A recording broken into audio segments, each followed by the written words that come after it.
Hi friends, இன்றைக்கி சுண்டைக்காய் வச்சு காரக்குழம்பு தான் செய்ய போகிறோம். மண் சட்டியில் 1.5 டேபிள் ஸ்பூன் அளவுக்கு எண்ணெய் விட்டுக்கலாம்.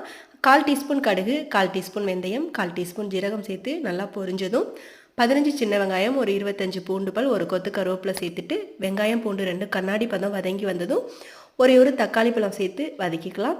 தக்காளி நல்லா வதங்கின பிறகு நம்ம தட்டி வச்சுருந்த சுண்டைக்காய் 1 கப் அளவுக்கு சேர்த்துட்டு அதையுமே நல்லா வதக்கி விட்ட பிறகு மசாலா சேர்த்துக்க போகிறோம்.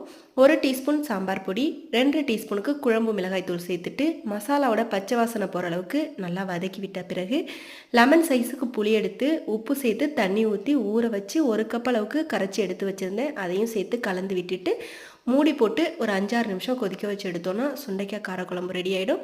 ரொம்ப சூப்பராக இருக்கும். சுட சுட சாதத்தில் ஒரு கூட்டு பொரியலோடு வச்சு சாப்பிடும்போது அருமையாக இருக்கும். நல்லாயிருக்கும். செஞ்சு பாருங்கள். பிடிச்சிருந்தா லைக் பண்ணுங்கள். நன்றி, வணக்கம்.